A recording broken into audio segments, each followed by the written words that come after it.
Test, test, test. All right. So, yes, it looks like some people are kind of, some of you are going to still be eating while I'm talking. That's fine. You're allowed to. I told my students, because I love teaching, but when my students would fall asleep on me, I've talked about stepping on toes, but I would really do it.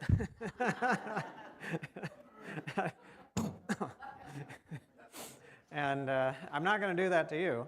But I also told them that you're not allowed to sleep in class, but you are allowed to stand up, you are allowed to walk, you are allowed to, do those different things. And so there was usually an area in the back of the classroom, and, when somebody started getting heavy eyelids, and they would stand up and they'd go walk back there and stand back there and listen and so on. And it's just, I understand that what I'm sharing is good stuff. They need to know it.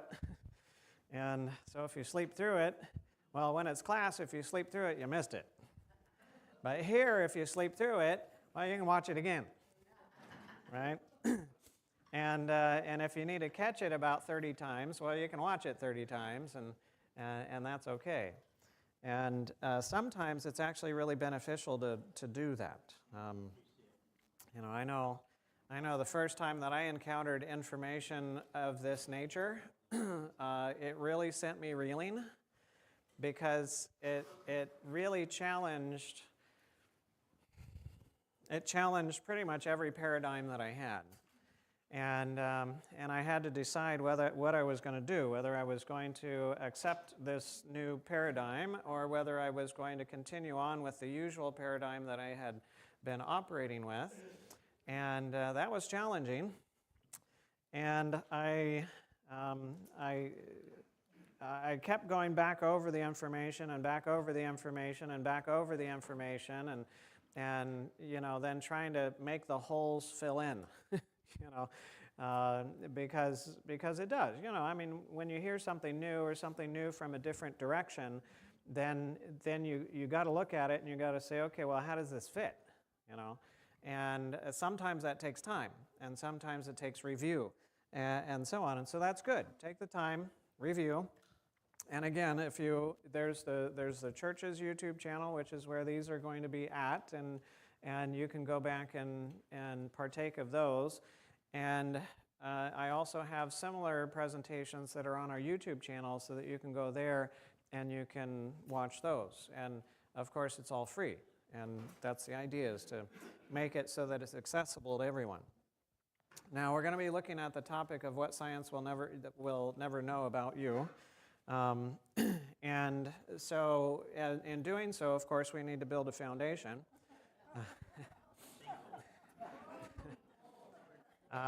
If you have a really nice building, but it's not on a really nice foundation, however nice your building is, it's just not going to work so well, because when that foundation gives way, then everything is at risk.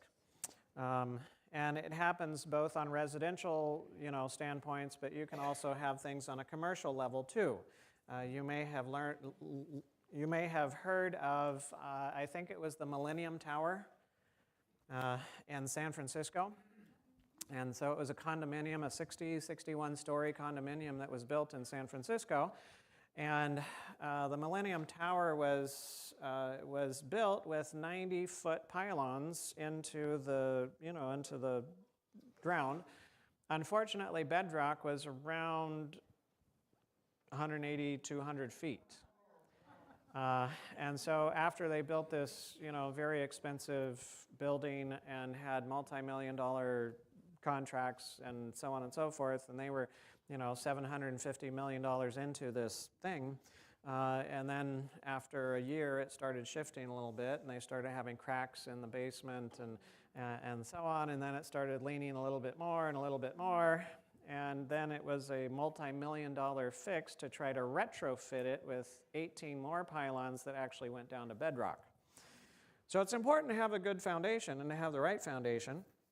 And what you want is a foundation that doesn't move, right? You want one that's not going to settle, that's not going to sift, it's not going to slosh around and so on. We were just down at the beach, my daughter and I, today, and the beach it's beautiful, but and we were also driving along the way, and there's some beautiful places with nice rivers that are raging like crazy right now, right?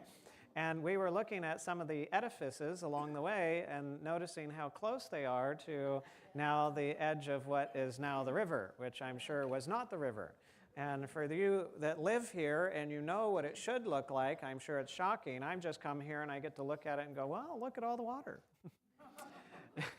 And then I see the tree line and I see a bunch of water behind it, and I'm like, oh, okay, yeah, we're in flood stages right now. But you, of course, have probably seen pictures of houses on the edge of cliffs that are made mostly of sand on the edge of the ocean, the beach there, and you get some good storms that come along and it starts eroding some of that stuff away, and all of a sudden your backyard is no longer, and the house is just kind of teetering on the edge. Not good, right? Not good. And it's true for information as well. You want to build information on a platform that is unchangeable, right? And if we're looking at an unchangeable platform, then what we're talking about is law.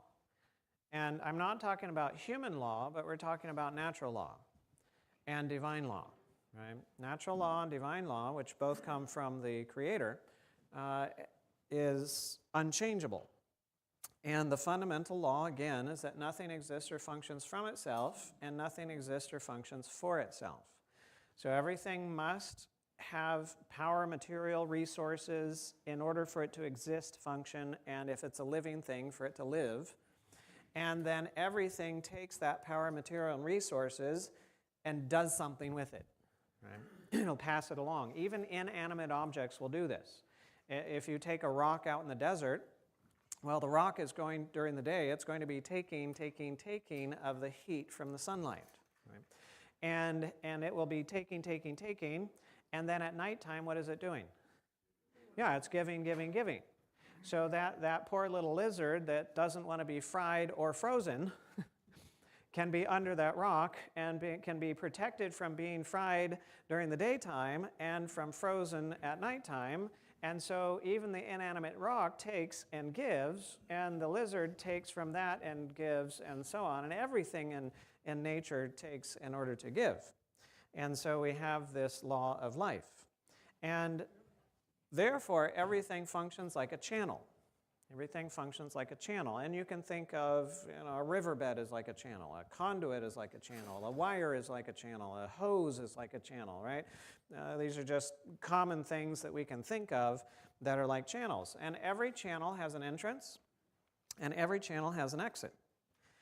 And the taking is where? At the entrance, right? And the giving is where? At the exit, right? This is not rocket science, kindergarten we can get these things, but we do need to make sure that the foundational things that we learn in kindergarten are right, because it gets built on from there. Now, we also have the law of cause and effect. Where does the law of cause and effect come in here? The cause is at the entrance, and effect is at the exit, right? So, and so the cause is going to be dependent upon the taking, and the effect is going to be manifested in the giving, right? Now, everything, of course, takes in order to give, and everything takes from one place and gives to another place, right? Everything takes in one place and gives to another place. So the rock will take from the sun, but the rock is not going to give back to the sun. Right? The rock is going to give to other things around it. You take food in one place, but you give food in another place, right? You take liquids in one place, and you give liquids in another place, so there's a pathway that goes, and it's a unidirectional pathway. Now, if you think of electricity, then you know that electricity can go in one end of the wire, but electricity can go in the other end of the wire, But electricity never goes in both ends of the wire at the same time. It can only come in one side at a time, which means it's going to go out the other side. And if it comes in the other side, well, now that's the inside, and the other side is the outside, right? And so it's always unidirectional. This is an interesting picture, and that is of a waterfall supplying itself.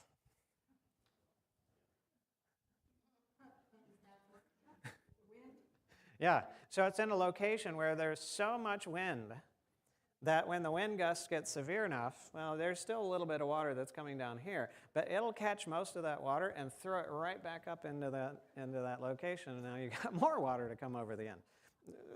It's an interesting phenomenon, right? But nothing gives where it takes from, and nothing takes where it gives to. It's unidirectional, right? So a river is going to take from uphill and give downhill. It's never the other way. A wire is going to take from one end and give in another end. A hose is going to take from one side and give in the other side, and so on. And so everything in nature functions this way. And so it takes to give.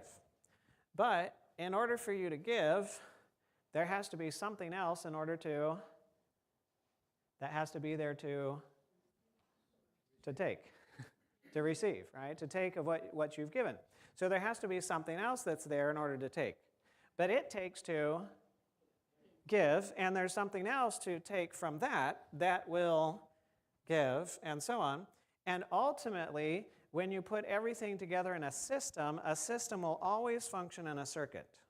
Right? A system will always function in a circuit, but the individual components of that circuit take and give, take and give, take and give, take and give. Right? And we see that in electricity. Electricity is not going to operate well if you don't have a completed circuit, right? We see that in water systems, the hydrological cycle here on the planet. It's going to, wherever you decide your beginning point is, a lot of people say, okay, well, let's begin with the ocean, right? Because the Spirit hovered over the face of the waters, right? So the ocean gives, through releasing its moisture into the atmosphere, and then the atmosphere takes that, and now you're going to give some clouds, and the clouds are going to take that, and it's going to give some rain, and then the rain is going to take that, and it's going to give, to the ground, and the ground's going to take that, and it's going to give, and the riverbed's going to take and give, and so on and so forth. And when you get the whole thing, it comes back around into a cycle, a circuit. And in living systems, we see that as well. Your circulatory system goes in a circuit. Your nervous system actually functions in a circuit as well. There's the taking and the giving and a returning and so on and so forth. And function, there must be an order to every function. And the order of function never changes for that function. Right? So whatever it is that you're talking about, whatever function it is in nature, the order is the same. Right? The order is the same. If you put it out of order, now you're going to end up with a different function. Right? You're going to end up with a different function. And if you've ever tried it in chemistry class, you took all the same ingredients, but you put them together in a different order. Well, oftentimes it doesn't work, right? Because it needs to go together in the right order. Right? Now, there are certain things that you can mix, and it doesn't matter which order that you put it in particularly, but there does come a place where you have to have a certain order. Most of you actually participate in chemistry class every day. It just happens to be in the kitchen. And instead of following a chemistry textbook, you follow another chemistry textbook called a recipe. That recipe might have been online, it might have been in a recipe book, that might have been a recipe in your head. But you know that even with recipes, you've got to put things together in a certain order. And if you don't put it together in the right order, and you send your other half to go do what you would normally do, and they might have all the right ingredients and not have a clue about order, and the bread doesn't turn out as bread, right? So when the order is correct, the system functions, and when the order is incorrect, then the system dysfunctions. And truth is information that puts things in the correct order. And therefore, the outcome of truth is function. Right? The outcome of truth is function. And error is information that puts things in the wrong order, and so the outcome of error is dysfunction. So you can test truth by whether it works, and you can test error by whether it doesn't. Right? Now, sometimes it takes a while, like we talked about yesterday. Sometimes you can have a process in place, and it can be there a while before it's big enough to manifest. Right? So sometimes it takes a while to be able to figure that out, but you will always find truth will end up in function and error will end up in dysfunction. Right? Now, when it comes to natural laws like gravity, well, natural laws are absolute. They are what they are. Now, our understanding of them might change from time to time, but that doesn't change the thing itself. There was, that famous guy with the apple. What was his name? Newton, right? Sir Isaac Newton, right? And he had this idea of gravity, and the idea of gravity was that there is this attractive force between two objects, and the larger the object, and eventually worked it out to mass, the mass of the object determines how much pull that it has, right? And so it's almost like a magnetic type of idea between two objects of mass, right? And yes, we would have a gravitational force to each other if we were in space with no other forces operating upon us, and the mass would attract each other, and eventually we would, if you started at a, no movement in between each other and you were just there, then there's probably enough attractive force over a long enough period of time that you would end up being together, right? Well, another bright guy came along in the early 1900s, and he had a different idea of what gravity looked like. And who was that? Einstein, right, the hairy guy. Right? So Einstein came along, and he had a different idea of what gravity was like. And he said, well, gravity, actually, it's not this necessarily magnetic attractive force between two things. It's actually a warping of time-space, space mostly, and so now it's like the idea of putting a bowling ball on a stretched, it'd be a really heavy bowling ball if it was a trampoline. But, if you got pantyhose and you stretched them out, and you put a bowling ball on there, then they're going to go, whoop, right? And if you put a baseball on there, it's going to go, beep, So it'll have a little bit of a dip and a little bit of a dip, and if the two dips are close enough to each other, then, well, they're going to start running into each other, and eventually they're going to contact, and they're going to stay in contact, right? Okay, whatever. However you conceptualize gravity, guess what? It is what it is, right? And it does what it does. Well, however you conceptualize how it works, right? Thermodynamics. Well, it's absolute. Our understanding of thermodynamics might change from time to time. We might come to a different understanding of thermodynamics in the context of quantum physics and so on. Okay, but that doesn't change how things move. Right? It doesn't change the movement of molecules or macromolecules or other things of that nature. And there's there's the law of cause and effect, and it's absolute. We might understand it differently from time to time, but it doesn't change the thing itself. Right? They are what they are. And because things function according to law, and all laws that govern function are unchangeable, that means that we can experiment and we can make predictions, right? Based upon experiments in the past and coming to understand the laws that govern the function. And often scientifically, it's the mathematicians that figure out a formula to describe the law. And if you aren't into math, oh boy, it'd be nice if it was an English professor that came up with that and just described how it went. But when you want to calculate things, it's nice to have a mathematician that can give you formulas to calculate. So because things function consistently and without variation when it comes to law, you and I can fly. Now, recently, it seems like we can't. You ever wonder how that goes? Right? Isn't it quite interesting? Isn't it interesting? Isn't it just interesting? Like, we weren't having nearly as many accidents that were happening, and then all of a sudden it's like boom, boom, boom, boom, boom, right? And wasn't it just a few years ago that it was just very interesting that all of these different food manufacturing company plants were burning up or exploding or other things like that, and it was one after the other, and if you actually researched it, there was actually a few hundred of them over a couple of years that, you know, ended up biting the dust and so on. So it kind of makes you question a few things that are happening. But anyways, the laws of physics are the laws of physics, and airplanes function how they do. Imagine what would happen if today you got on the airplane and you start flying, and now the law that governs lift just changed.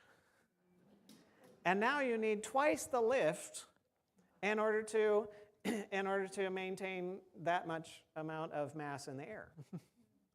Well, that'd be problematic, slightly, right?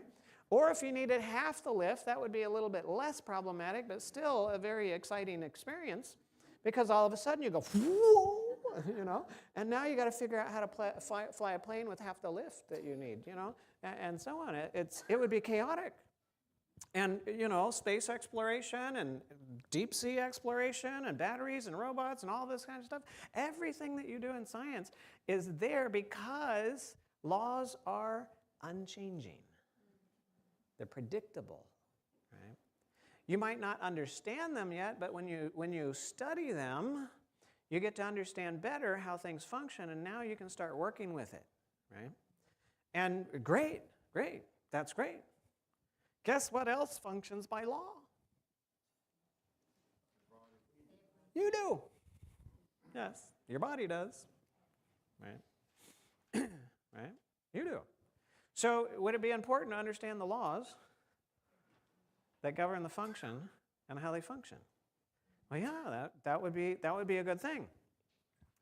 Now, where does function begin in a human being? Okay, all right. So your function doesn't begin in your toes, doesn't begin in your kneecaps, doesn't begin in your elbows, doesn't begin in your lungs, doesn't begin in your heart. Function begins, all right, it's up here, but it doesn't even begin in the brain, right? Now, we talked about thoughts a little bit, and what thoughts do is thoughts are associated with electrical activity in the cortex of the brain. And guess what happens when you have an individual that has no electrical activity in the brain? They're brain dead, right? The heart still might be beating for a little while. They might be on a ventilator, but they're gone, right? They're gone. And you can check that out, right? And so the effect of thought is electrical activity. And I say that specifically because science believes it's the other way. That thought is the effect of electrical activity, right? So if you can simply generate electrical activity, you can induce electrical activity, then you can create thought. Right? Now, there's some, we could go deep. I'm not going to go deep. All right, I won't go down that pathway. Because I know that there's some, there's individuals, if they're into neuroscience and they have some arguments, and I have some counter arguments, but we don't need to go there right now. If you have an individual that is dead 30 seconds after they die, and you induce electrical activity in the brain, are you going to generate thought? No. Even though you still have all the chemistry there, right? No, you're not. So what happens? Well, that electrical activity is going to be taken from the cortex of the brain, the surface of the brain, and it's going to be sent to the central part of the brain, which is loosely referred to as the limbic system. And on the other end of the neuron, from this electrical impulse, you're going to release chemicals, neurotransmitters, neurotrophins, neuropeptides, so on. You're going to be releasing chemicals, and those chemicals, so you're having the production of chemistry that happens here, and those chemicals are going to be taken in by other neurons, which are going to send signals back up to the cortex, so that you get a feedback loop. And now, when you get that feedback, now you get to process it and say, okay, well, what was that? So you get nice emotions and you get nice feelings from nice chemicals, right? So you can manipulate how somebody feels by manipulating chemistry, right? You can manipulate how somebody feels by manipulating chemistry. If you give somebody benzodiazepines, they're going to chill out, right? If they were anxious, they are going to start relaxing and so on because they feel relaxed because the chemicals are affecting how you perceive what's going on, right? If somebody takes cocaine, speed, other things like that, you're going to get the opposite effect, right? You might have been relaxed, you're not chill anymore because now you're feeling anxious and whatever. You give somebody, you're pulling up epinephrine in order to give to the person who's having a heart attack or their heart's not beating, and oops, and you inject somebody else. Well, guess what? They're going to feel like a dog is chasing them, about to bite them, and they're going to have a fight or flight response because now they've got that chemical in the system, and it can change how you feel. Your heart race and all this kind of stuff going on. So you can manipulate feelings with chemicals, but can you ever inject anybody with a chemical that makes them think a particular thought? No, you can't. And if you could, that'd be amazing, right? No, God, we're not created that way. Can't function that way. So chemistry can affect your feelings, and that's what antidepressants do, anti-anxiety medication, and so on and so forth. What it does is it affects how you feel, and since most people are accustomed to think according to how they feel, then when you feel anxious, you start thinking anxious. And when you feel calm, you start thinking calm. And when you feel this way, then you start thinking this way, and so on. And so most people are accustomed to be a slave to how they feel. So if you can change how they feel by changing the chemistry, oftentimes you can change how they think. But if you have somebody that has, for example, depression, and you put them on an antidepressant, and with the antidepressant, they feel better, they don't feel as bad, and so now they think a bit better.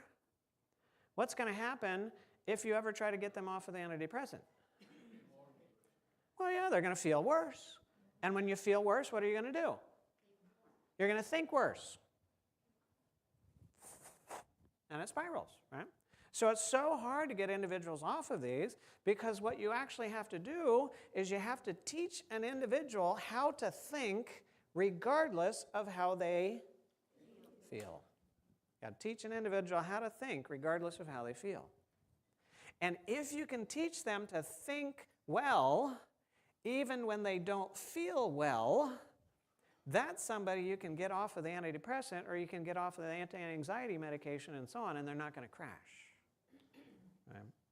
Because the feelings or the emotions are the result or the response of the thoughts.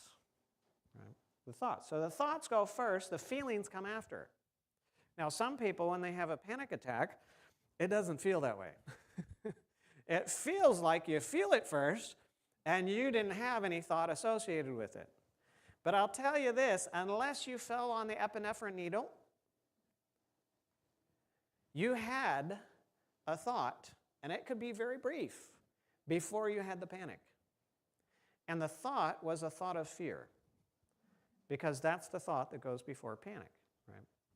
Something about being out of control, right? Whether you're driving or whether you're around other people or whether you're in whatever circumstance it is, and that little thought is enough to trigger here and then to trigger through the rest of the system and cause the adrenal glands to release epinephrine, norepinephrine, or adrenaline, whatever term you want to use, and then your system is revved up. And now you're hyperventilating, and now your heart rate, your heart's beating out of your chest, and you're feeling short of breath, and you're going to die, and so on and so forth. No, you're not. You're not. I mean, when I had patients coming into the emergency department with panic attacks and whatever,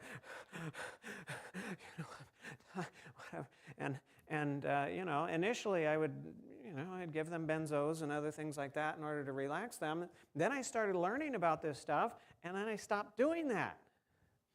And I'd get in their face. I'd say, okay, you're not going to die, I'm here with you, you're not alone, right? Okay, I need you to breathe with me, right? I need you to breathe with me.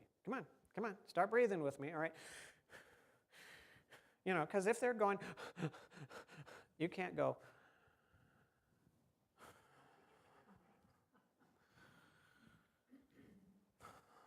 With them. This is too much of a gap.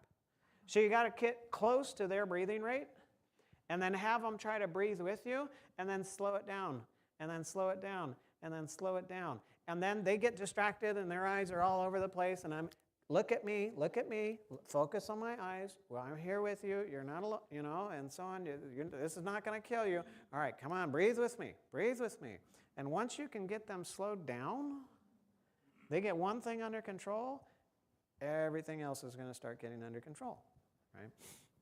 And so I learned to walk people through panic attacks without any medication or anything of that nature, just getting them to take control of something, right? Breathing initially, but being there with them and walking them through it and then teaching them how to do it on their own later, right? But, so it's not the feelings that control, it's the thoughts that control, and the feelings are the effect. The emotions are the effect that come from there. Now, thinking is what humans do most. You do more thinking than you do breathing. Because if you get an EEG and you stick it on your brain, well, you stick it on your scalp and it kind of goes through the skull and so on. It'd be really nice if we didn't have the skull in the way, because then you could really get precise about where this stuff was at. But anyways, there's all sorts of electrical activity. It's all over the place. And guess what? Even when you're in surgery and you're out, they're like, we're going to, and you wake up and you're like, all right, when are you going to start? You're like, oh, we're done. What? And then you wake up an hour later and you go, when are you going to start? Like, oh, we're done. Huh? And, and all that time's gone. Guess what? You were thinking the whole time. That brain was going, the electrical activity was going, and in fact, it goes just like as if you were awake, even while they're cutting you open and doing all of that kind of stuff. You got the same responses as if somebody was awake. It's just you don't remember, right? You don't remember. And so on. Anyways, but you think, guess what happens when you stop thinking? You die, right? Immediately. There's no more electrical activity. You're dead. The rest of the cells might still be alive, but they're going too pretty soon, right?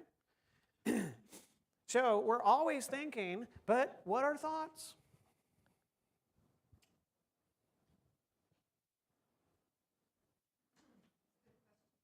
Huh. What are thoughts? I mean, we're always thinking, but what are thoughts? Okay, ideas, experiences, right? Yeah. What's that? Planning. Yeah. Yeah. Building blocks. Information. Okay. What's that? Prayer. Okay. Okay, electrochemical impulses. All right. All right. So where do they come from? Where do they start? Right. Wherever they start, that's where the human being is going to begin its function. Right? That's where the origin of human function is going to be, is wherever those thoughts start.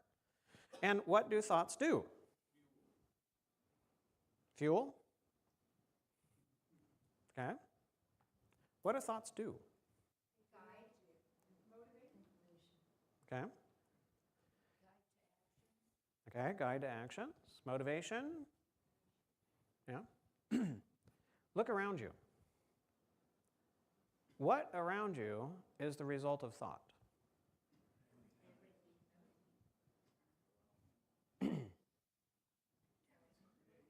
Everything. Absolutely everything is the result of thought. Somebody thought about the bottle, and somebody thought about the computer, and somebody thought about the monitor, and somebody thought about the table, and somebody thought about the carpet, and somebody thought about the chair, and somebody thought about the lights, and somebody thought about the skylight, and somebody thought about the beams, and somebody thought, and somebody thought, and somebody thought, and somebody thought. And when you get out of what somebody human-wise thought,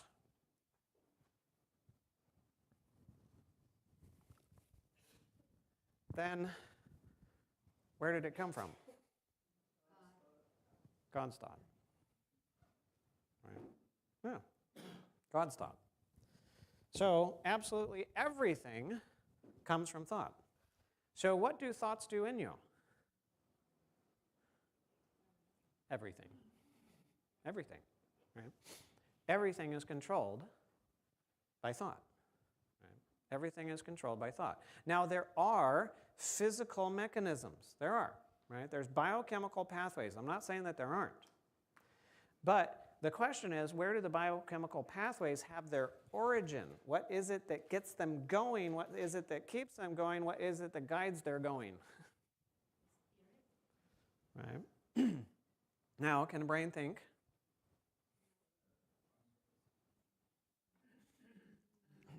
No. All right, no. Right? I know we were talking about that earlier this weekend. Did we talk about it last night? Maybe we did. We might have. Yeah. Right.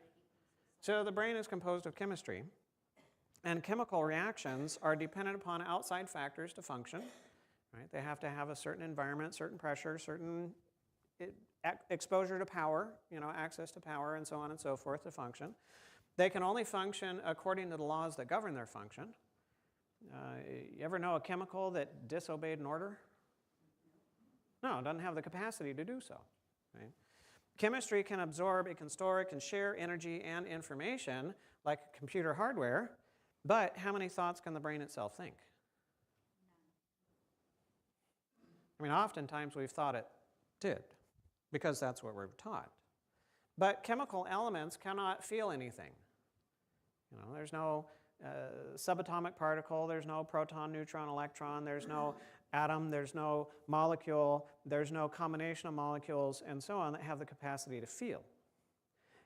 They do have the capacity to react. They do.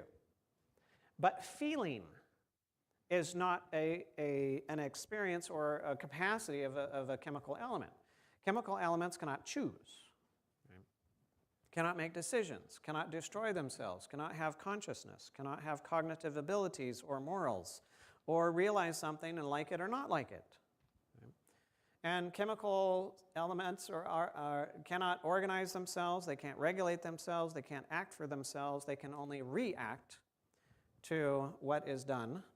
And they cannot look into the mirror and study themselves and know why things are the way that they are. None of that is possible to a chemical element. Right? Now, humans, we're not like marionette dolls. We can do all of those things that chemicals cannot. We have the capacities that chemicals do not have capacities for. So, and a human not only can react, which we do, but a human can act for themselves. Right? So, a knee-jerk reflex, that's a reaction. You didn't ask for it, and they hit you in the right place, and so on, boom, oh, you get a nice reaction that's there. But without a hammer, you can act for yourself. Right? And that's one evidence that you can act for yourself without reacting. And another evidence is that you can choose to not respond to certain things. Right? Those are evidences that it's beyond just chemistry. And then where do those abilities come from if it's not from chemistry? Now, we have certain needs, right? Do you need love? Yes. Do you need truth? Yes. Do you need justice? Yes. Do you need compassion? Yeah. What about harmony? Yeah. Do you need security? Yeah. Those are all spiritual needs.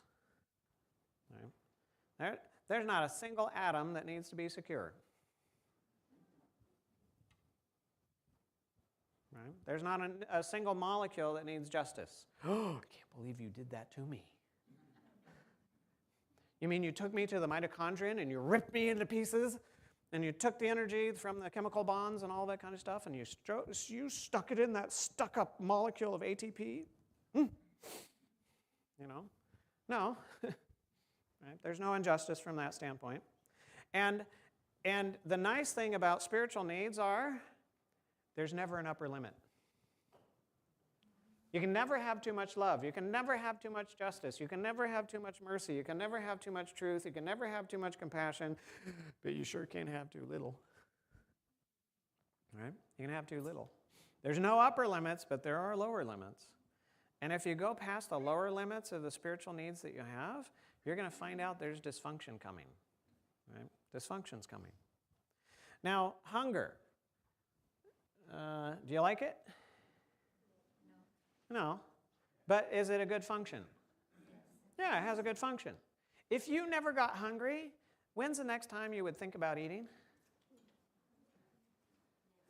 Yeah, you get busy doing stuff, you know, and you just get to do stuff.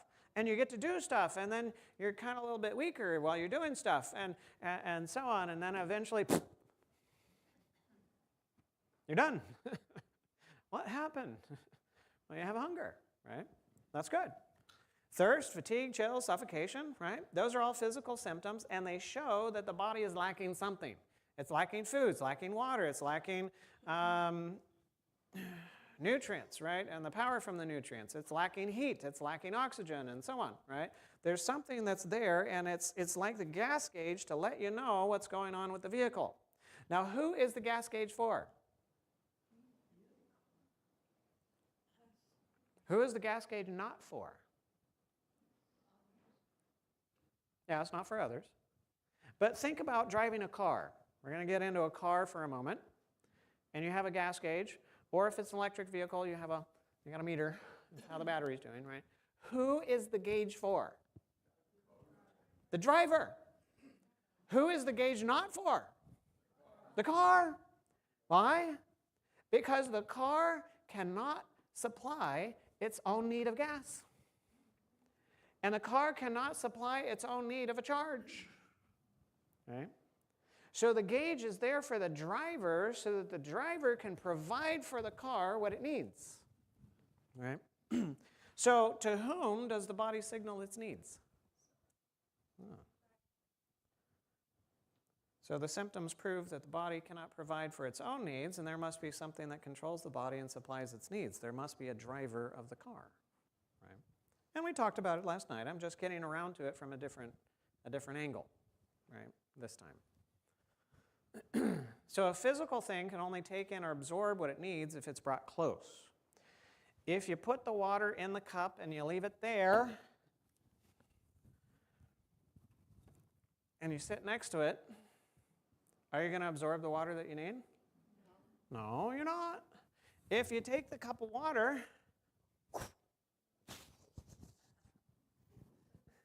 are you going to absorb the water you need? No. Right? If you take the water and you go,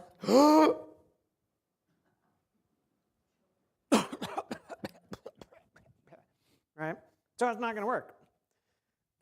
So there's a way that you're supposed to bring it in, but you cannot absorb it unless it gets close, right? It's got to get there. It's got to get into the digestive tract.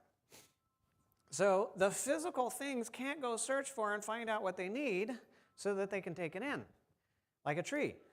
A tree can't go looking for water. The water must be brought to it, right? It can't go looking for nutrients. The nutrients must be brought to it. Yes, it can grow. And in the growing process, it gets into a new area and a new location and so on and so forth. But you have to bring it to it. It can't bring it to itself. But you and I, we don't just stay in one spot and wait for the food to fall into our mouth or the water to squirt into us or things of that nature. We go looking for it. So what is it that goes looking? Right? What is it in man that receives the symptoms, recognizes what's needed, searches for what's needed, and brings it close to the body so that it can absorb it and bring it in? Right? You need freedom, security, knowledge, understanding, loyalty, confirmation, joy, harmony, mercy, justice, truth, responsibility, morality, wisdom, recognition, appreciation, happiness, peace, and so on. And the list goes on. I mean, I've never written the whole complete list. It's just, it's a lot of stuff. But there's no molecule or combination of molecules that need security, loyalty, peace, and so on. All of those are spiritual needs. So, spiritual needs reveal the presence of a spiritual entity. And yes, you need oxygen, water, food, and warmth. You do not need suffocation, dehydration, starvation, freezing, or burning. You need love and acceptance and respect and honor. You do not need selfishness, rejection, disrespect, and dishonor. So everything you need is, when it is good, and when it's supplied, it allows you to function properly. You don't have a single need that is bad. You don't have a single need that is bad. Every need that you have is good. Right? And you don't need the opposite of it. Right? So, who creates you for what's good? God. Because God is good. Right? Because He is good. And so, He created you with a need for what is good. He never created you with a need for what's bad. And you can only pursue what you need, which is good. You cannot pursue what's contrary to your need, what is bad, unless you're deceived into believing that you need what you don't need. Right? It's only in the context of a delusion. It's only in the context of a deception that you can actually pursue something that you do not need. But you do so, doing so, thinking you need it. Right? And you could be put under circumstances that determine that you must renounce one need for another one. So whether you're going to, let's say, for instance, you're in prison, and, well, let's take his example. What's he doing? Fasting, right? So it's Mahatma Gandhi, and so he's fasting. Why is he fasting? Likely. Okay. So he's fasting because in India, there are individuals that are being oppressed. There is significant injustices that are being practiced, and so on and so forth, and there are systems in place that are perpetuating that injustice. And he is fasting to protest these injustices. So what is his greater need? Food or justice? So you can renounce the lesser need, but you can never renounce the greater need. Right? You can never renounce the greater need. So the spiritual needs fulfill purpose. And if there's a conflict, physical needs fulfill life. And if there's a conflict between the spiritual and the physical needs, which ones win? Which one wins? The spiritual. Right? You will give up life for the sake of purpose.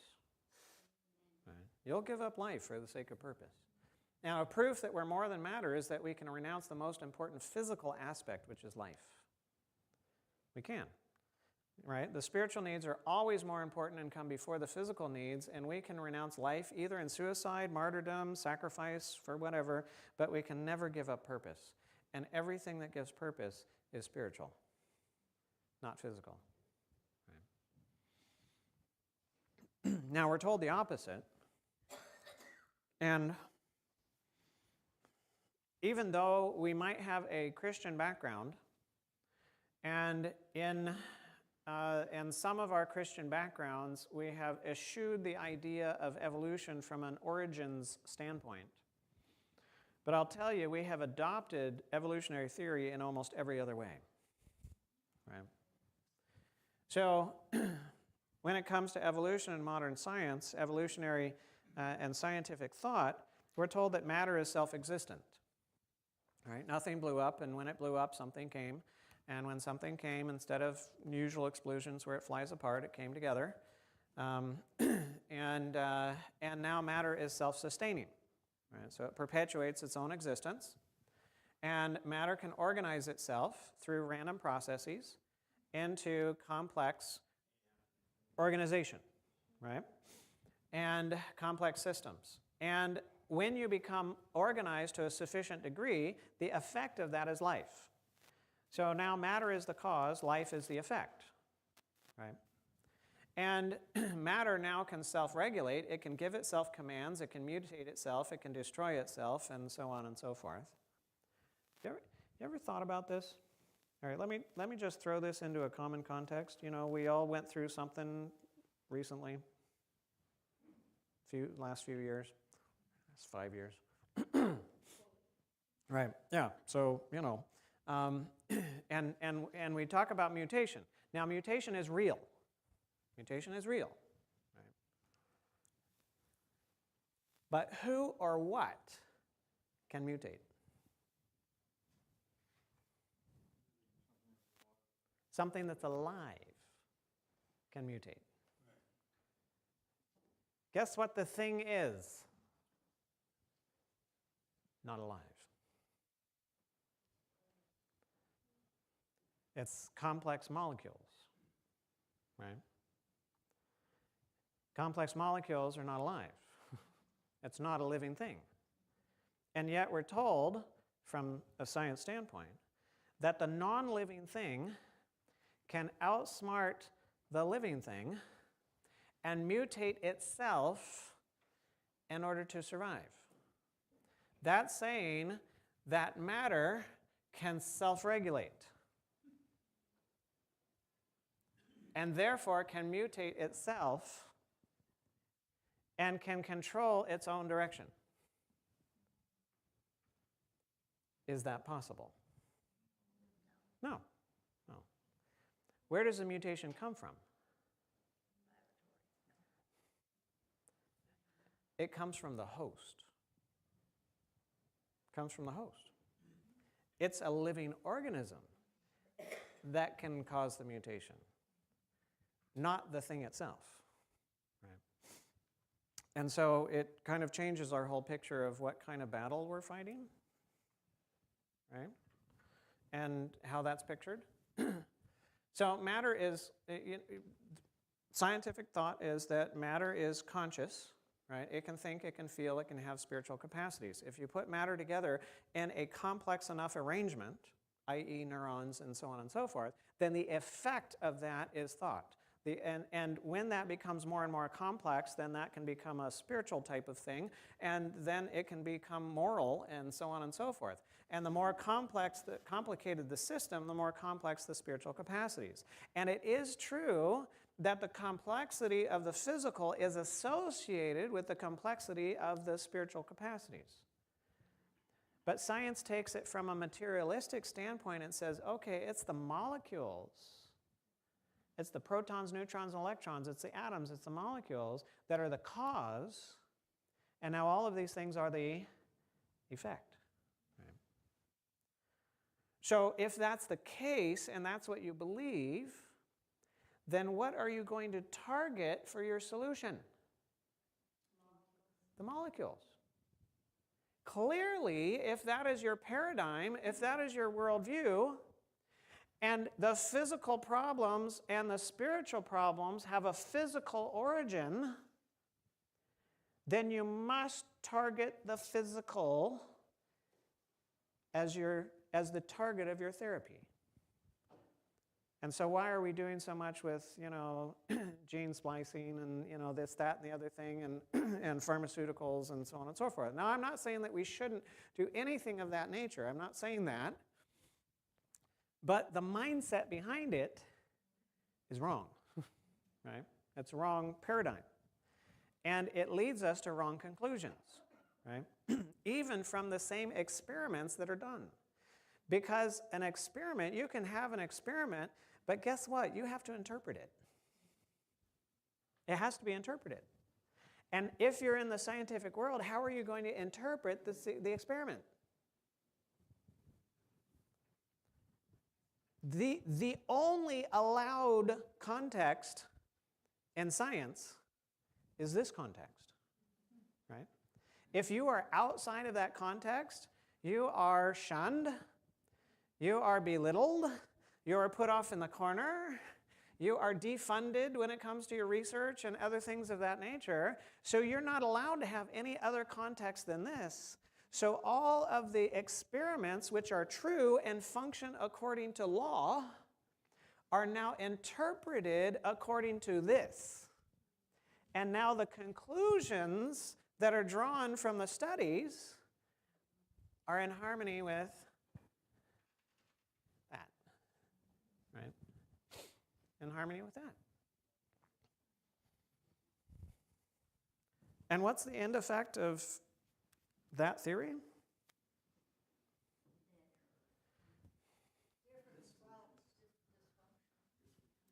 Oh. You and I are not special. We're simply an accident amongst many other accidents that have created many marvelous things, right? There is no purpose to our existence, because if your existence is the result of random processes, then there is no purpose for the life, right? There is no accountability, because who are you going to be accountable to besides random processes, which cannot hold you accountable, right? And there, what's that? To the state, like it was the Soviet Union. Right, yeah, accountable to the state, right? And so on. So you're not valuable, you have no purpose, there is no accountability, right? There is no such thing as salvation, and whatever. And guess what? Humanity is the best we have ever been. Because we started not so good, and we're getting better over time.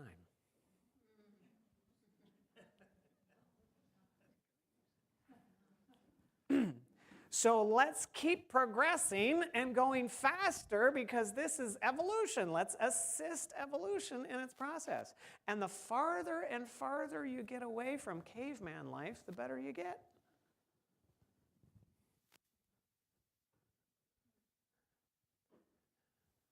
But where did God put the beginning of humanity? In a garden. And guess what? With our great wisdom, knowledge, and understanding, we get farther and farther away from the garden, because we think that was caveman life, when it was the best humanity ever had. And our progress is regression, right? Yeah, we're going downhill. I mean, Adam lived 930 years. Methuselah, 969. I mean, the one that was the shortest listed in the Bible before the, the flood was, well, yes, it was Enoch. 360 years before he was taken, but he never died. 777. It was it Lamech? Lamech, yeah. 777 years. Right. But he died 2 years before the flood.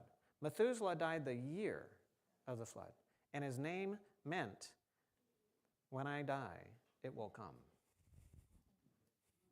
Right? That was the name, that was the meaning of his name. and so on. But after the flood, well, Noah was 950, Shem 600, Arphaxad 434-ish or something like that. By the time you get around 10 generations, Joseph, 110. Right? Oh, we're progressing. Really? Okay. Now, if you have a dead person, you can have all the brain you want to, but there's no electrical activity. Right? If you have a living person, you have the electrical activity. So where does the electrical activity come from? From the Spirit. Because you and I have a spirit. And we talked about it yesterday. Genesis 2 and verse 7. Lord God formed man of the dust of the ground, breathed into his nostrils a breath of life, and man became a living soul. And the living soul, the mind, is more than just the matter. Right? There's a spiritual component, and we're made of that as well. And some people are afraid of it. It's confusing to me. One of the biggest oppositions that I get from people is just the idea that we have a spirit. I don't know.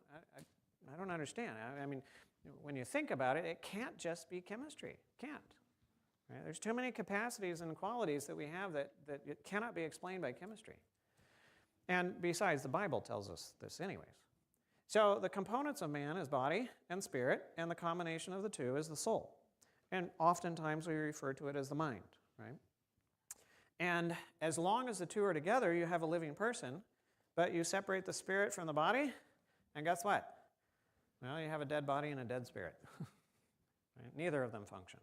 So they only function when they're together. But how do they function when they're together? Right? How is it that it works together? Because software and hardware work together. How is it that spirit and mind and brain work together, or body work together?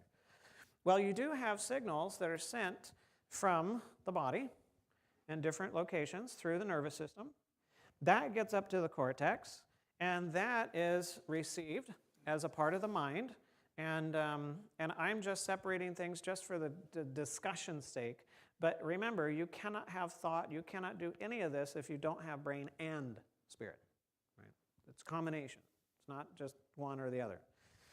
And so there is a receiving of that information, there is an evaluating of that information, and then there is a making of a decision in relation to that information.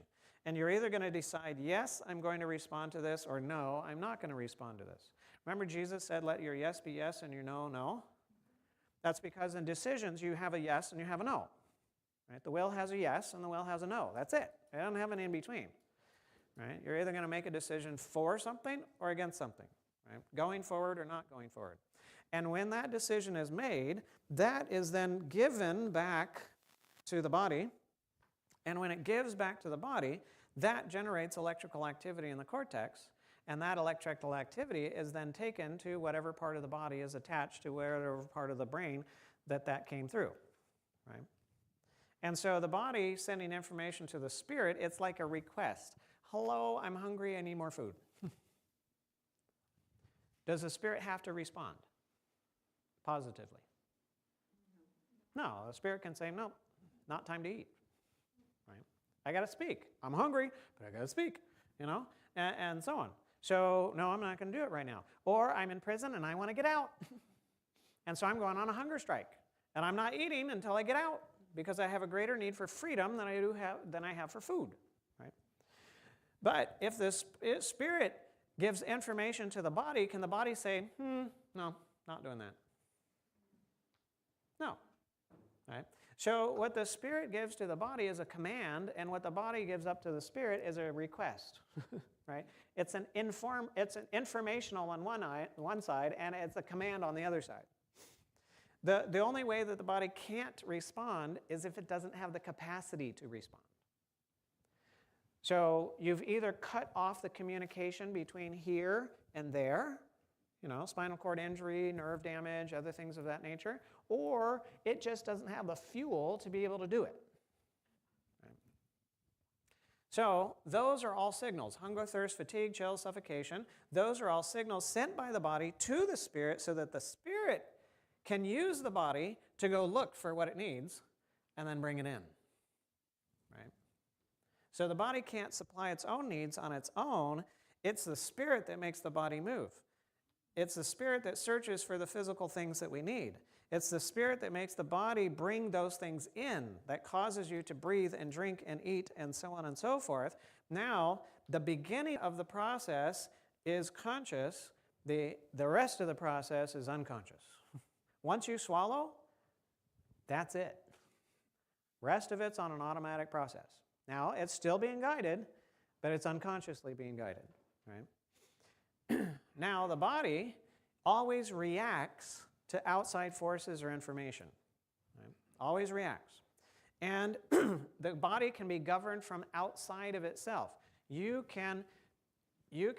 I can come and I can take your arm and I can make you raise your arm, move it to the side, do some jumping jacks, other things of that nature. I can control it from the outside. You can be handcuffed. You can be thrown in prison. You can be forced as far as the body is concerned.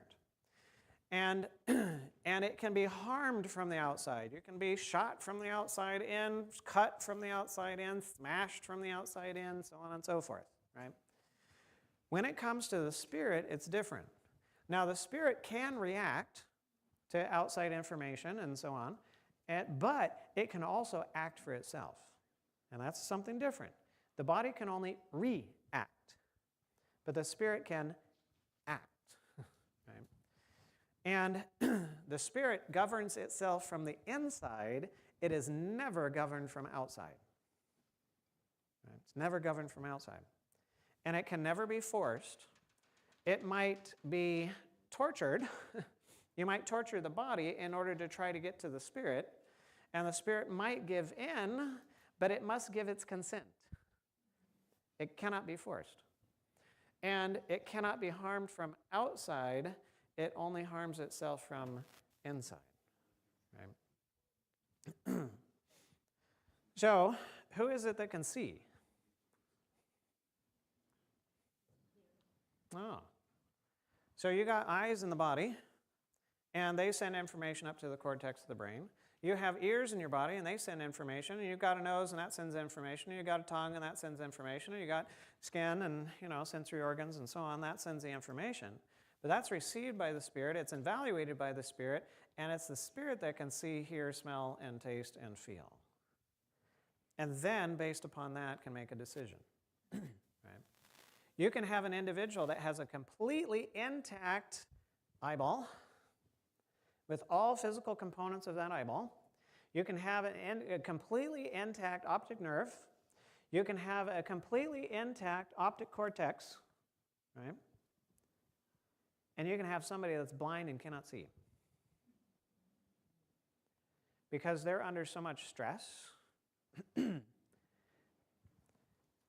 And they truly experience blindness when they have all physical components in place. Right? Because all of those are simply the mechanism to get the information to the spirit so that the spirit can evaluate what's going on around. The spirit has no access to the physical world except through your body and the senses. And if those senses are not there, it has no access to nothing. Right? And if you cut off the spinal cord pathway to the feet, and now the spirit doesn't have access to feeling what's going on in the feet, now it's only dependent upon what you can see, what you can smell, what you can hear, and so on and so forth, so that if you're paralyzed and you don't, you can't move anything, and all of a sudden you're like, you smell some burning flesh. You look around a little bit, and then you notice there's a little bit of smoke coming up from your toes. And the iron fell over. You couldn't tell because you couldn't feel it, but you still got some other senses that you can actually, then go looking for what's going on. Right? So the response, the bodily response, comes because the spirit made a decision in relation to the information that came. And so the body receives and transmits physical information, and the spirit interprets it. It sees, hears, smells, tastes, feels, determines how to respond, and sends a decision back. And when the decision is made, it puts the electrical activity in the cortex of the brain, and then that's transmitted through the rest of the body so that it functions. When you know that, then where does every process in the body begin? In the mind, in the spirit, right? That's where it begins. Right? So if you have physical dysfunction and biological pathways in the body that are very chemical, and you want to find the origin of what's going on because things are messing up, where do you go looking? You got to go looking in the mind. Is there anything that is physical that is capable of disobeying a law that governs its function? No. There is nothing physical that can disobey a law that governs its function. So if there's a violation of law, where does the violation have to come from? Something that's not physical. Has to come from something that's not physical. Right? And disease is an effort of nature to free the system from conditions that result from a violation of the laws of health. So what is it that can violate laws of health? It's not your kidneys. It's not your liver. It's not your lungs. Not your skin. Not your heart. Not even your brain. It's only your spirit that can violate law. But it's attached to everything else. So when it violates law, it's going to use everything else in the process of violating law. And then there's going to be chaos. Right? There's going to be chaos. So without a spirit, there is no consciousness, no thoughts, no spiritual needs, no judgment, no morality, responsibility, spirituality, or ideologies. There's no sensory perceptions, no education, teaching, or learning. Any teachers? No spirit, no learning, no teaching either. No voluntary body movements, and so on. Right? So, do you need love? Yes. So, what's the definition of a need? Right, something you need. Yeah, all right, something essential. Yes. What's another way of saying that? You can't live without it. Thank you. Right? So something that you cannot live without. If it's a need, you cannot live without it. Now, maybe for a period of time, but you will die without it. Now, also, in a definition of a need, is that you can't produce it. You can't produce it, right? Because if you can produce it, then it's not a need. There are certain amino acids that are considered essential amino acids. And those essential amino acids are essential. You can't live without bringing them in a dietary form somehow, because the body can't make them, but all of the other amino acids the body can make from other amino acids, and it's okay, those aren't essential. So a need is something that you must have in order to live, but also something you cannot produce. So can you produce love? No. So is that just your problem, or is that everybody's problem? Yeah, it's everybody's problem. Do you need a love that is full or incomplete? Do you need a love that's constant or intermittent? Do you need a love that's unselfish or selfish? Do you need a love that's personal or impersonal? Personal. Yeah, we all need. How many people need a love that's full, constant, unselfish, and personal? Everybody. Everybody. Now, do you need a respect that respects you partially or completely? Do you need a respect that respects you some of the time or all of the time? All the time. Do you need a respect that respects you so that it can get something from you, or so that it can give something to you? Right? So that it can receive something from you, or so that it can give to you? To give. Yeah. So that you can receive, but not because it wants to get something from you. Right? Because it wants to give something to you. And do you need somebody to respect you because they have to or because they want to? Want to, yes. So you need a respect that respects you completely, constantly, for your sake, voluntarily. Right? And do you need an understanding that understands you partially or completely? And some of the time or all the time? And for itself or for you? And because it has to or because it wants to? Yeah. So you need an understanding that understands you completely, constantly, for your sake, because it wants to, voluntarily. So every spiritual need that you have, you need it completely. Partial never works. Never works. Intermittent never works. Forced never works. Ulterior motives never works. Right? Never will. So you need it constantly, you need it completely, you need it willingly, you need it selflessly. That's what you need. That's what you need. Now, can something that needs what you need be the source of what you need?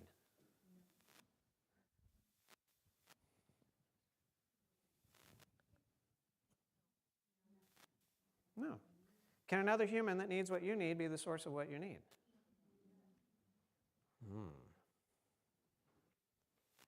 Can a tree be a source for another tree?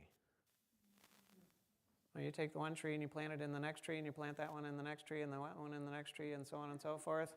What happens to all the trees? And they all die. Why? Because no tree can be a source for another tree, because they all have the same needs. They all have the same needs. So you'll end up cannibalizing. Right? And when the last cannibal ate the last cannibal, there ain't no more cannibals. Right? When it comes to our spiritual needs and love, we are cannibals.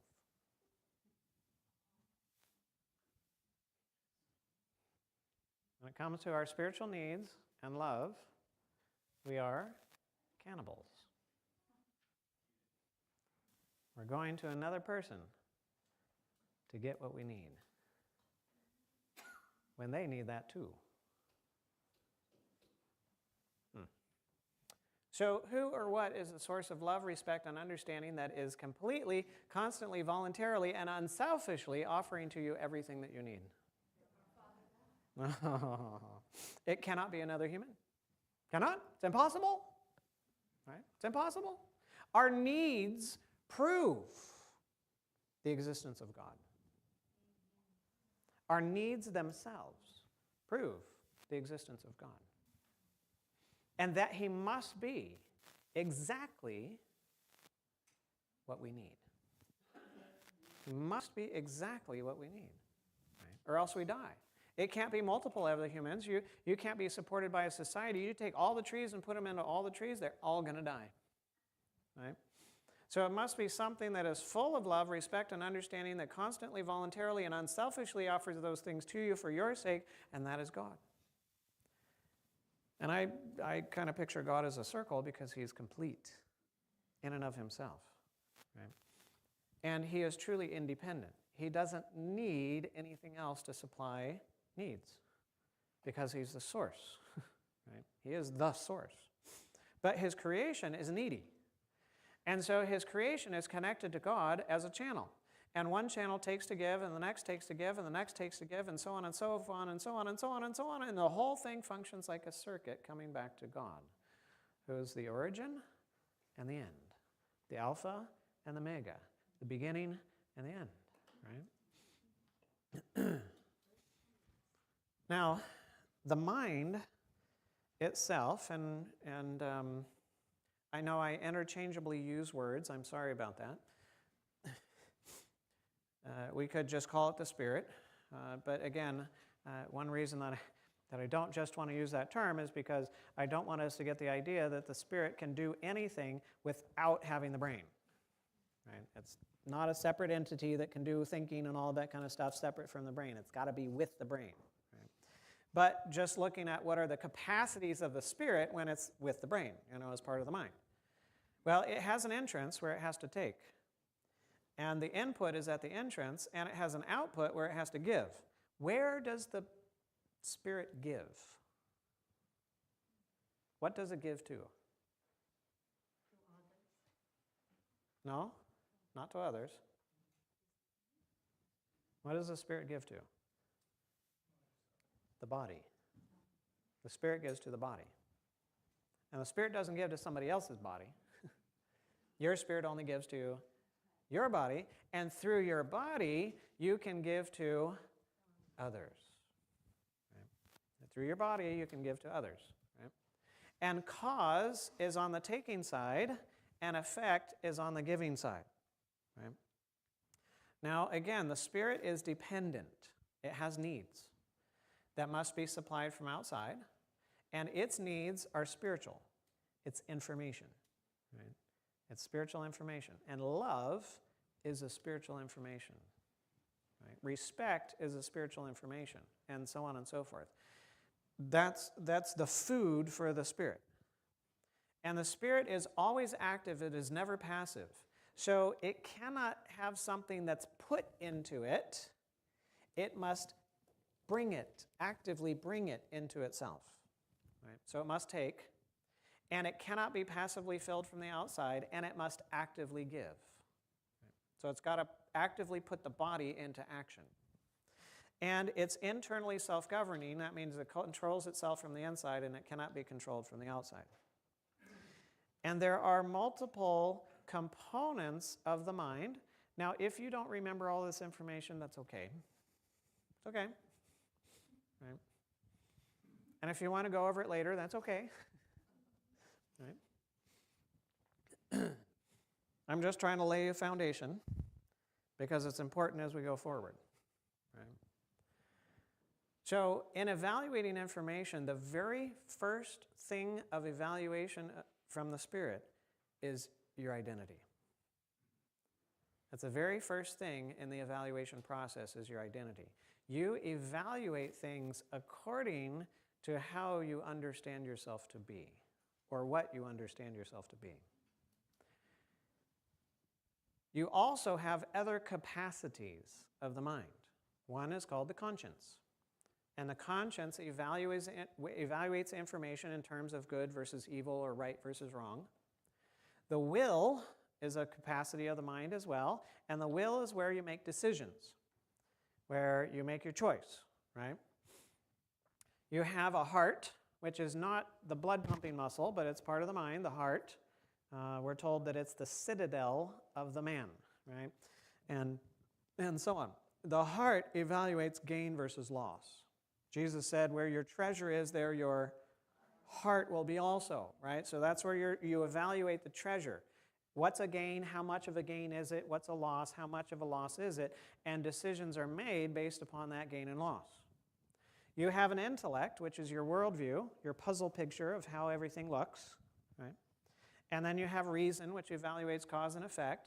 And you have imagination, which can rearrange information into different orders, right? So you can look at it from a different perspective.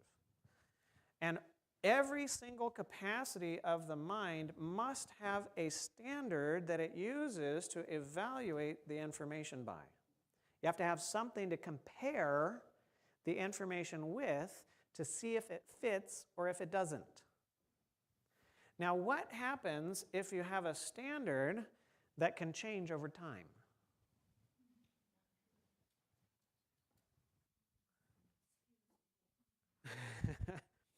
That's like the tower in San Francisco that can change over time, and dropping on one side and crumbling and so on and so forth and getting further and further over, and eventually it's going to collapse.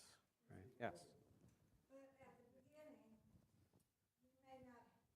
may not have learned a standard. So, All right. Yes, at the beginning you might not have learned a standard. Yes, and we're going to go more into that tomorrow when we talk about what psychologists or psychiatrists don't know about you, and so on. But yes, you're right. You're right. But there's something even behind that, and so on. But we'll get into that tomorrow. So you have to have a standard. What if the standard is wrong? Yes. You might have any number of good things coming in here. If the standard is wrong and it's processed, all of these are processing with the wrong standard. Right? Yeah. Right? So it's important to have the right standard. Now, did God create his creatures with a standard? Yes, he did. What was the standard? His law, right? And we're told that his law is written in our hearts and in our minds, right? Now, that was originally true with Adam and Eve. His law was written in their hearts and their minds, and then something slightly happened. And there was a little problem. And the plan of salvation is seeking to write the law of God back into our hearts and minds. Right? And so on. So if it's the right standard, you're going to evaluate things the right way, and you're going to get a right outcome. So if you have truth that comes in and you evaluate it with the right standard, then you're going to do what's right. But if you have error that comes in and you evaluate it by the right standard, guess what? You don't do the wrong. Right? So you do the right and you don't do the wrong because you have the right standard, regardless of what information is being brought to you. Because with the right standard, you can discern whether the information is truth or whether it's error. Now, you were created to always accept what you believe is truth, to always go after what you perceive as good, and to always do what you understand is gain. Is that good? Yeah, that's good. Right? Isn't it good for truth and good and gain? Yeah, that's good. That's all you were created for. Guess what you were not created for? You were never created to be motivated by what you believe is a lie, what you perceive as evil, and what you understand is a loss. You cannot be motivated by those things. Right? If you think it's a lie, you are not accepting it. If you think it's evil, you're not going there. If you think it's a loss, no. I know, I'm seeing it. But hang on, there are things that I've done and I knew they were wrong. And I did them anyways. Right? That's another little discussion. And right there, what's going on? This is in conflict with this. Your conscience is evaluating things with the right standard, and it's saying, no, that's wrong. But your heart is evaluating it with the wrong standard, and the heart says, oh, that's gain.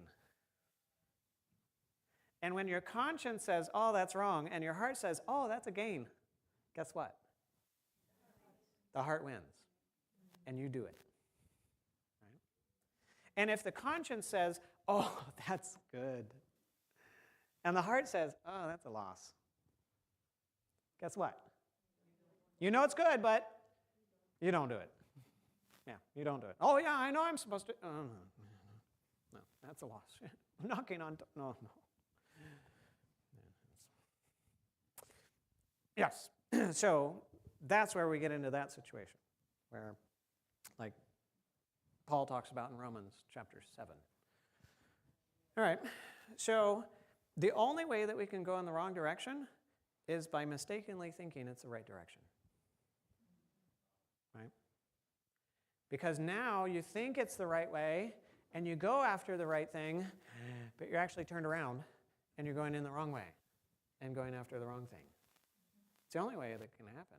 It can only happen in the context of a deception or a delusion. So, if I have the wrong standard, well, I might be presented with the truth, but I evaluate it according to the wrong standard, and I'm not going to do what's right. And if I'm confronted with the error, and I evaluate it with the wrong standard, then I'm going to do what's wrong. And it's a mess. So it's important for us to have the right standard. Right? Then we can evaluate the information, and we can have the right bodily action in relation to it. Right? So it's important. Now, did God create you free? Yeah. And he's a God of love, and he created his intelligent creatures so that they could accept love and they could give love. And there's no other source of love than God, and so all creatures are bound to God for love. There's no alternative. Right? And he loves us voluntarily, not because he's obligated or forced to, and therefore when we accept his love, we love voluntarily, not out of obligation or force. Right? It's unselfish. And in love, we are free. And our actions are in harmony with his love and his will, and all things work as they're designed to work, and we have love and joy and purpose and peace and pleasure and so on and so forth. And that's what God designed for it to be. Beautiful. in order for us to be able to participate in love, we must have the capacity to govern ourselves. We must have the capacity of self-government. If there's no capacity of self-government, then there is nothing that's voluntary. It's either programmed or it's forced. And love can never be programmed, and love can never be forced. Right? It can only be voluntary.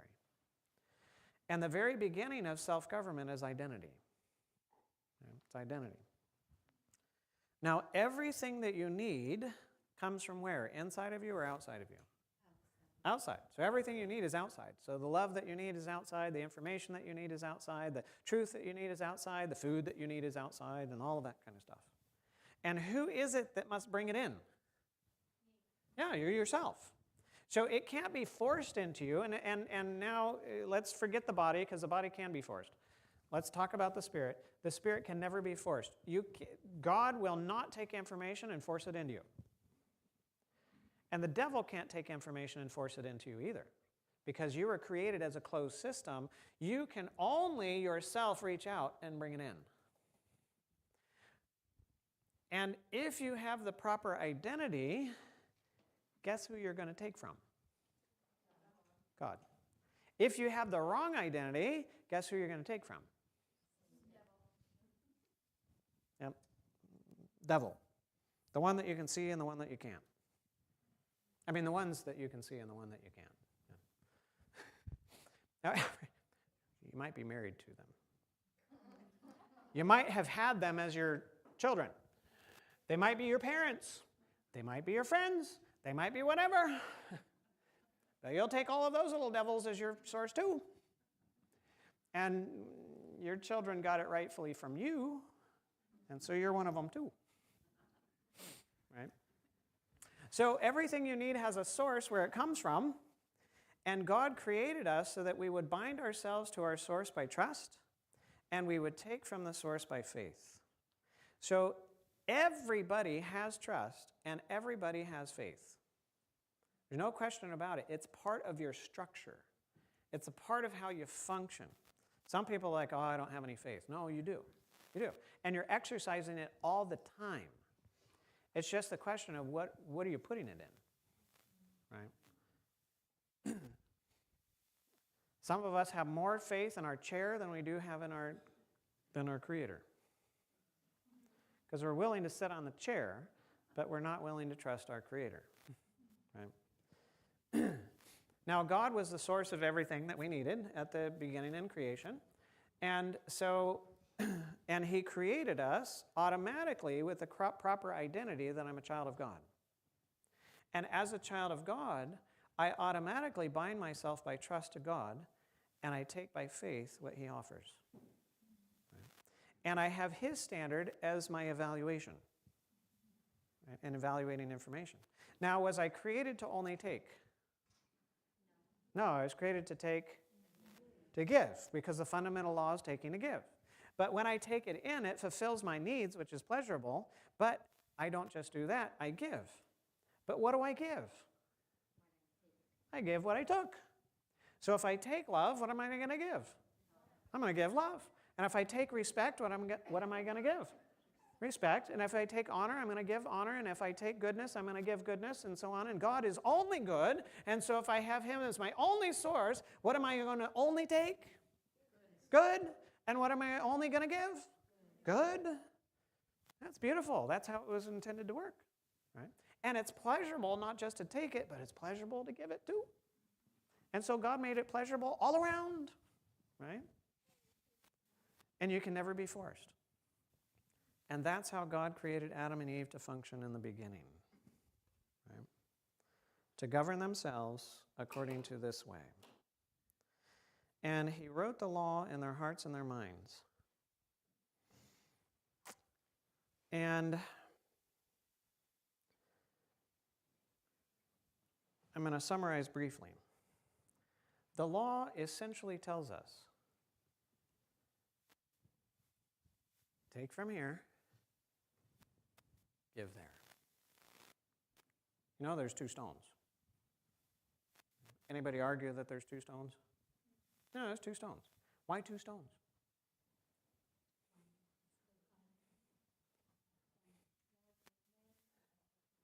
Yeah. Love for God, love for man, right? and so the one is the God stone, and the other is the man stone, right? So these are all the commandments that pertain to man. These are the commandments that pertain to God and our relationship with him, right? And why do I say taking down here and giving over here and don't take here? Well, it says don't take from other gods. Not a good idea to go eat food that isn't food, right? Because you could go eat food that isn't food, guess what's going to happen to you? Yeah, you're going to die. You're just going to kill yourself. So if you go try to take another god that isn't a god, you're not going to get what you need, and you're going to die. So he's saying, don't die. I don't want you to die. There's only one place that you can eat and live, right? And don't take something that I created and then trust in it as if it can provide for your needs. That's what idolatry is. It's taking something that God created and then relying upon that thing to supply my needs. You know a reason why a lot of people in these recent last 5 years had a difficulty when there was a certain mandate that was sent out and so on and so forth and whatever, that might have thought it wasn't a good idea for them personally to take a certain treatment and whatever, and they felt under pressure. Now, some people didn't feel under pressure. That's fine. Why? Because they were looking forward to it to come so that they could participate in it and, you know, protect their health and do all of that kind of stuff. And so when the mandates came, there was no pressure from that standpoint as far as individuals that were in agreement with it. But then there were people that were not in agreement with it, and they had a lot of struggle and a lot of pressure under that circumstance and situation. And the question is, why?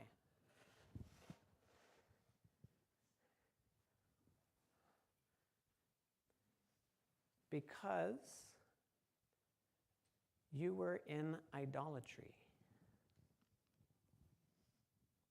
I know I'm putting it kind of, let me explain.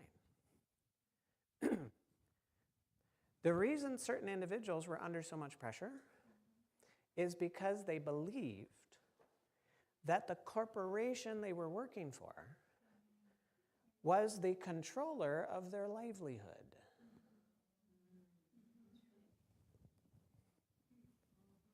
And if the corporation says you can no longer work for us if you don't participate in this treatment, you know, and so on, then we will cut off your livelihood. Who controls your livelihood? Only God. Only God. But when you believe the corporation controls your livelihood, now they're an idol. You're dependent upon them, and now they can put you under pressure. But when you have God and God alone as your source, and he's the one that controls everything that you need, who can put you under pressure? Only God. And he's not going to, because he's not that way. So, why did so many people have such a struggle? Idols. Idolatry. Today. Now. You know, it's there. So we get to see it. And now what? Once you see it, now you get to go free from it. Right? And then you don't have to be put under pressure anymore.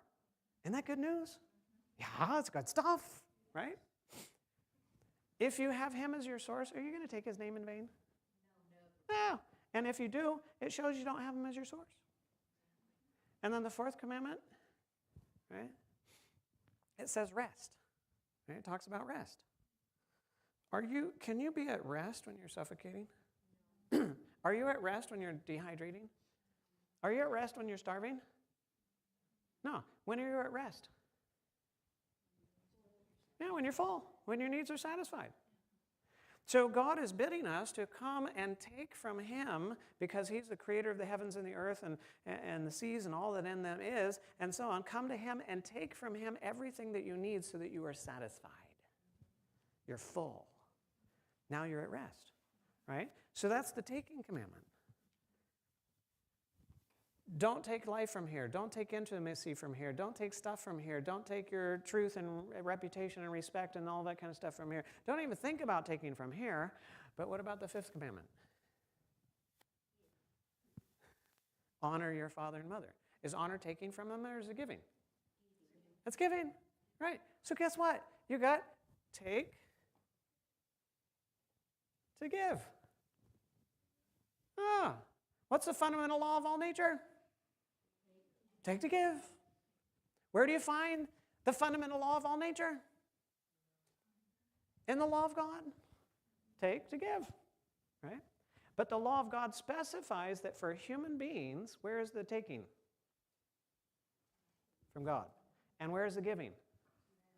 To others. What happens if you take this stone and that stone and you switch them around?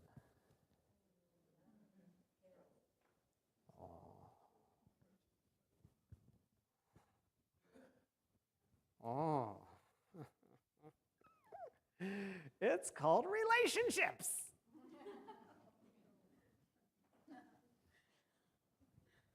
In our context. And how well do relationships go in our context? It's a technical term, right? It doesn't go very well at all, right? Why?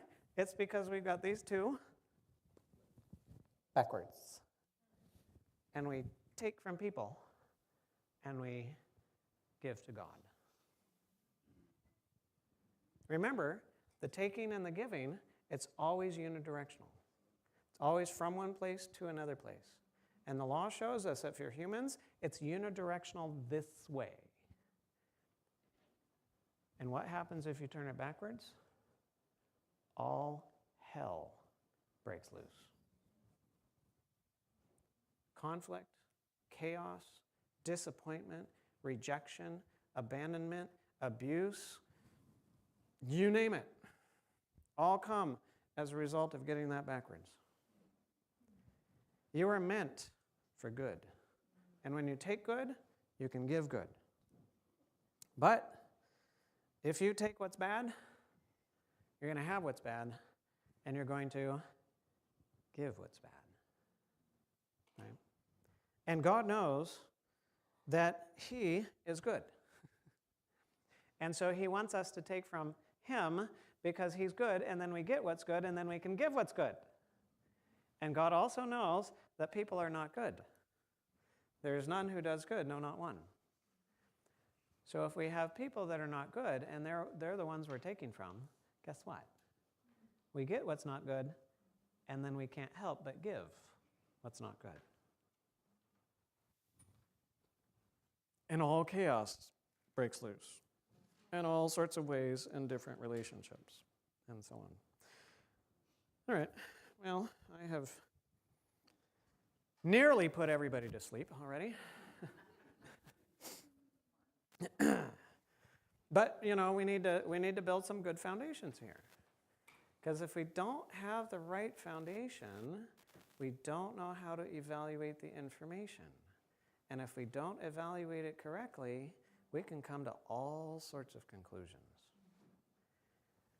And remember, truth puts things in the right order so that it works. Error puts things in the wrong order so it doesn't work. And if what you've got you thought was truth, but it ain't working, question what you think is the truth. Right? Question what you think is the truth. Because the truth will work. It'll work. All right, well, let me pray.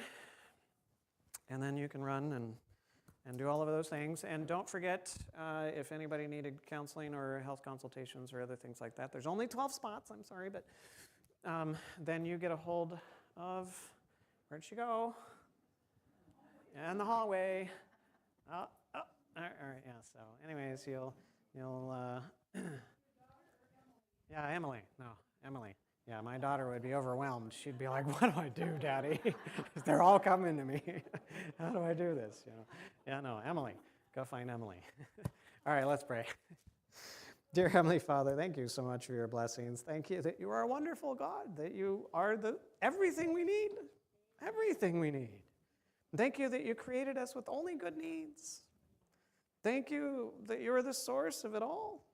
And Lord, may we learn just to come to you and take, so that we can give, and have such purpose and meaning and joy and love and everything in our lives, and that our minds might work well, that our bodies might work well too.